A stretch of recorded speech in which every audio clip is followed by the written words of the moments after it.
Hari Om, welcome to Transformational Thursdays. Betty had some butter, but the butter was bitter, so she got some better butter to make the bitter butter better. This was my favorite tongue twister from school. How about a tongue twister to twist fear to faith? With no faith, you will know fear. When you know faith, there will be no fear. To know faith, there has to be surrender. Without faith, fear dominates. With faith, fear dissolves. Surrender leads to faith. Faith is born with surrender. Now, let us go back to the context which led us to surrender. I, me, my ego surfaces when the process of events do not go how we anticipate, when we are unable to do things as we think they have to be done. Ego collapses, there's an exhaustion in ego, fear sets in, anxiety, disappointment, and frustration follows.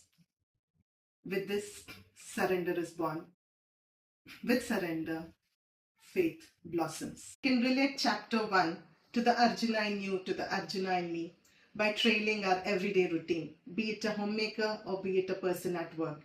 We feel we have to plan for everybody, carry everybody's burden, be the sacrificer, do everything for everyone. The same instant how Arjuna felt that he is responsible for his kingdom, he is responsible for the lives of his relatives. He feels sorry for them. There comes a breaking point when things do not go how we think they have to go on. The same happened with Arjuna. A point when we realize we're not able to balance things and we break down emotionally. The same instance where Arjuna drops his Gandiva in the first chapter, verse 47.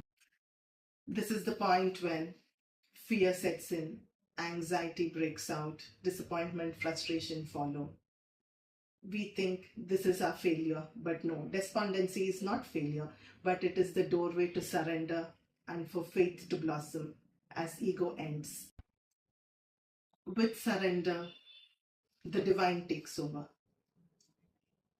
Surrender at the feet of Sri Krishna Paramatma came during the second chapter, verse 7. Arjuna completely surrendered at the feet of Sri Krishna Paramatma. Sri Krishna Paramatma was Arjuna's cousin, friend, confidant, guru, charioteer. Only through the course of the conversation, as the Gita advances, does Arjuna realize that Sri Krishna Paramatma is indeed divine himself. For us, surrender is a limitless, immeasurable terminology. It could be with a person with whom we have absolute trust in, we have complete belief in, a person with whom we are confident to confide in, with whom we are comfortable with, a person with whom we can let our guard down, a person with whom we can be vulnerable. We are not having the fear of being judged. A person with whom we know their shoulder is the one for us to rest on, to lean on to. A person with whom we can seek support, a person with whom we can seek help from, a person who we know will always be there for us, who we know are sincere and genuine and authentic. This person could be your mother, your parent, your sibling, your relative, your friend, your teacher, your spouse, your therapist, your psychologist, your guru. Age is not a number here when you regard this person as somebody with whom you can trust yourself with. There is a point in the Gita where Sri Krishna Paramatma tells Arjuna that the divine is indeed your true friend. We can look at it another week. Sri Krishna Paramatma tells Arjuna, life is easy with the guru alongside. As my guru quotes, the teacher arrives when the student is ready. Be ready, be open, be receptive, be open to transformations. You will either find your guru or your guru will find you. And believe me, life will not be the same again. Sri Krishna Paramatma doesn't talk until the second chapter, verse 8. He patiently listens to Arjuna rant. He gives him his complete self and just listens to Arjuna. He's patient and he's a good listener. For wisdom cannot appear when there is ego. Wisdom cannot enter a troubled mind or a mind with turbulence. Shri Krishna Paramatma's silence prepares Arjuna's surrender. Until surrender is deep rooted with faith, the conversation doesn't begin. During the first chapter, ego collapses. And with the beginning of the second chapter, Shloka 8, faith is born and the divine takes charge. Now, how do we deal with egoistic people? A big question. Let us look at Shlokas 14 and 15 from the second chapter of the Bhagavad Gita.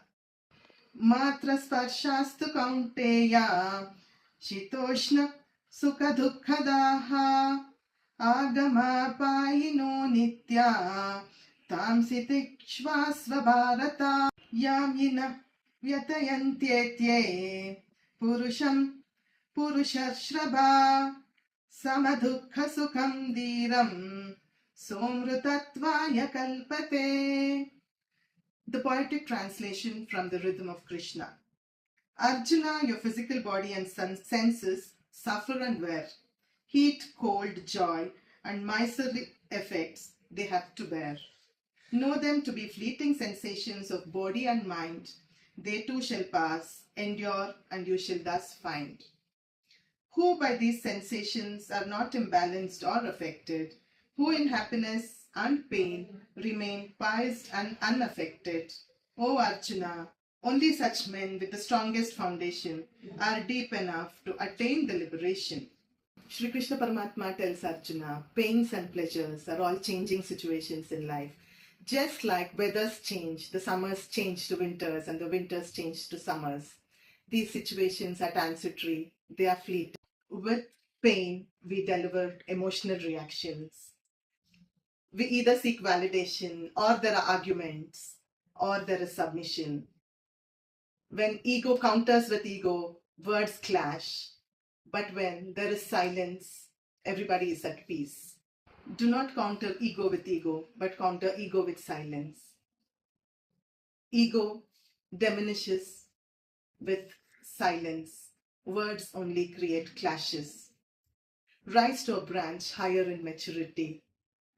Understand that you cannot change others, but you can change your reaction towards others by not emotionally reacting, by understanding when silence is divine. Do not replace ego with your self-respect. Understanding when silence can buy peace. Ego grows with reactions. Ego grows with emotions, but ego starves with silence. Be the change you want to see in others. Do not be disturbed nor disturb others. Do not allow others to play your ego. Do not allow them to either flatter you, praise you, or criticize and disturb you. Understand, it is your reaction to them that matters. Understand, ego is limited, constricted, but wisdom is limitless and vast. Replace ego with wisdom, words with silence. Throughout the Bhagavad Gita, Shri Krishna Paramatma time and again comes back and touches ego. Ego is the battle that we fight within ourselves until we know how to balance our emotions to reach a state of samatva, conscious living, to rise to a branch of consciousness higher and higher. Week after week, into the journey of the Gita, let us learn, unlearn, adapt transformations, observe and absorb to become better versions of ourselves. I would like to end today with the quote that I began. This is a quote by my Guru for you to ponder through the week. With no faith, you will know fear. When you know faith, there will be no fear. Thank you. Sarvam Krishnarpanamaste.